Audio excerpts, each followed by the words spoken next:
Matuwid ay gaya ng sinabi sa Kawikaan, Proverbs 24 verse 16, no?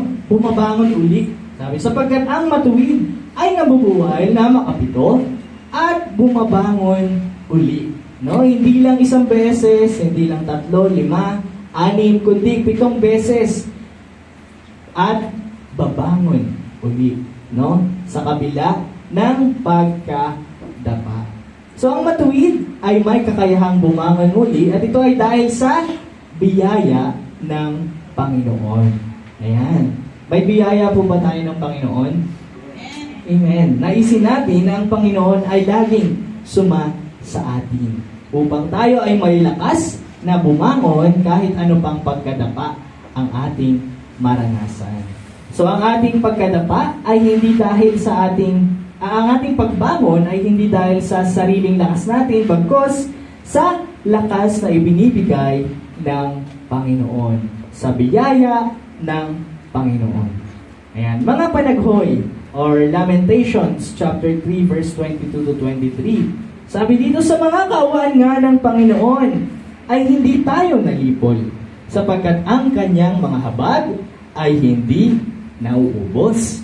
Ang mga yaoy bago tuwing umaga, dakila ang inyong pagtatapat. Ayan, sa biyaya ng Panginoon, tayo ay hindi nalilipol dahil ang habag ng Panginoon ay hindi nauubos. Ganun din naman, tayo ay may lakas na nagmula sa Panginoon. Philippians chapter 4 verse 13. Lahat ng mga bagay ay aking magagawa doon sa nagpapalakas sa atin. Sabihin mo nga, lakas ko ang Panginoon. Parang ang hina naman ang lakas natin. Lakas ko ang Panginoon. Amen. Lakas natin ang Panginoon, mga kapatid. Ano ba? Ang salita ng Panginoon ang isa rin sa nagpapatatag sa atin, ang tumuturo sa ating mga landas. Ayan. Awit, chapter 119, verse 105.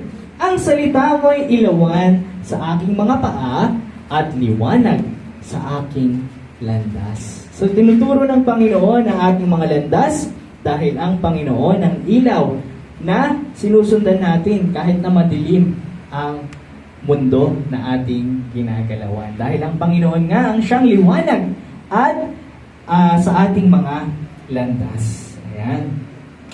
So, pinag-usapan natin yung kasalanan na nagawa ni David at ni Pedro. Ngunit paano ba sila bumangon muli? No?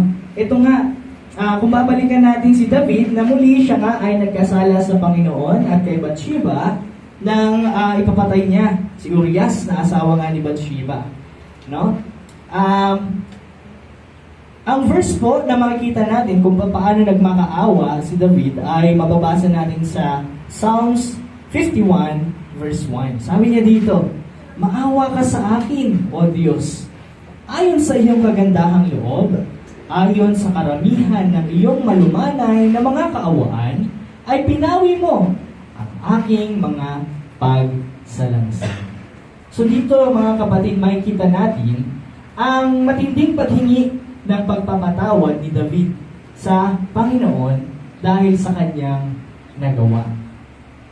At dahil nga dito, ay pinatawad naman siya ng Panginoon at patuloy siyang sinuportahan sa kanyang mga landasin. Ayan, patuloy siyang inakay at iningatan ng Panginoon sa kanyang buhay hanggang sa oras ng kanyang pagkamatay. Ayan. So, sa kanyang tapat na pagsisisi na makikita natin sa Psalms 51 ay talagang iningatan siya ng Panginoon hanggang sa dulo. Ayan. At yung mga sinasakupan niya ay iningatan din naman ng Panginoon. Kay Peter, nang siya ay magkasala sa Panginoon, itinanggi niya ang Panginoon ng 3 beses. Ano yung ginawa ni Peter after nun? Sa tingin natin. Diba? Nagkatinginan sila ni Jesus nung araw na ng gabi na kinuha si Jesus ng mga matatanda sa Israel, no? Yung mga pinaka-leader kinuha si Jesus at siya nga ay nag-abang doon. Pinanood niya kung ano yung mga gagawin at tinanggi nga niya ng 3 beses. Ngunit after noon, nagkatinginan sila ni Jesus at siya ay nagpatira pa at umiyak ng matindi. So, in that way, makikita natin na siya ay nagsisi sa kanyang ginawa. No? Ngunit ano ang ginawa niya after nun? Sa tingin niyo? Na makabasa natin yan sa John, kung ano yung ginawa niya. So, after po na ipako sa krus ni Jesus, ay bumalik si Peter sa kasamahan niya, mga disipulo. No? Na yung iba nga nagkalasan din upang hindi sila mahuli. Sabi, so John chapter 21 verse 15. Ayan. Ngunit bago ito, bumalik si Simon Pedro at ang sabi niya sa mga kasamahan niya na disipulo, ano niya? Mangingisda ako. Ayan, sabi niya mangingisda daw siya. Na kung papansinin natin, pagkatapos niya magkasala kay Jesus, na siya nga ay ginawa ng mangingisda ng mga tao. No?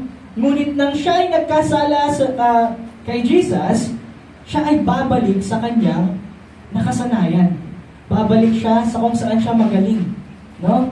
Babalik siya sa kanyang ginagawa noon, 3.5 years ago, that time, na mangisda ng isda.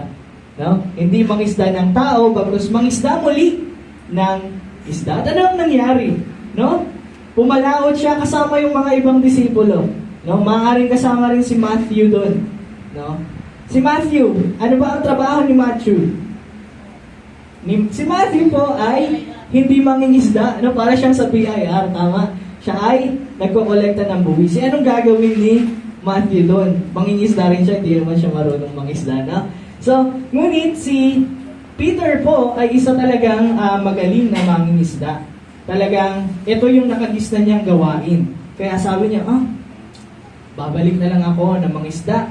Dahil parang sa kasalanan niya, ay gusto niya na lang na magliwaliw. Kumbaga, dinidistract niya yung sarili niya. Ngunit ano nangyari? Pagpunta niya, kasama yung ibang disciples, andun sila pumalaot at buong gabi, wala silang nahuli. No? Familiar ba? Familiar ba yung nangyari na ito? Na pumalaot siya bilang mangingisda, wala silang nahuli kahit isa. No? Parang itong noong unang 3.5 years ago, bago siya tawagin ni Jesus. Ganon din ang nangyari. No?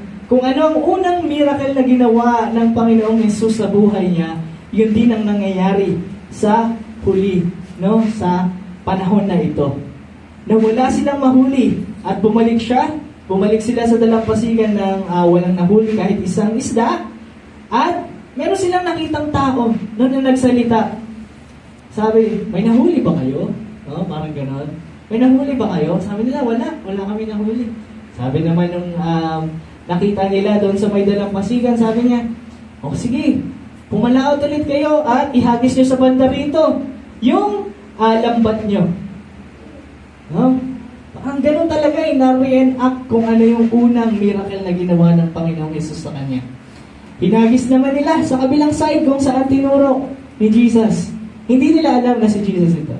At pagkahatak nila ay punong-puno ng isda ang lambat na kanilang inihagis. Ano naman ang nangyari? Pagkatapos noon, ay nakilala ni isa sa mga talagang paboritong disciple ng Panginoon, no? Si John. Nakilala ni John si Jesus. No? Sabi ni John, si Jesus yun ah. Anong ginawa ni Peter nung nalaman niya na si Jesus? No? Muli, balikan natin, si Peter ay nagkasala ng matindi kay Jesus sa pamamagitan ng pagtakwil. Kung ikaw ay nagkasala sa tao, anong gagawin mo? No? Okay, sabihin na lang natin, may utang ka na 100 pero wala ka pang pambayad. Anong gagawin mo pag nakita mo yung tao na naglalakad dyan? Tatago, no? Ikaw ay, O kaya magkukunwari ka, ay, hindi kita nakita eh. Sorry no? Papasubali ka, iiwas ka sa taong ito. Lalo na higit kung ikaw ay may matinding kasalanan sa tao. No?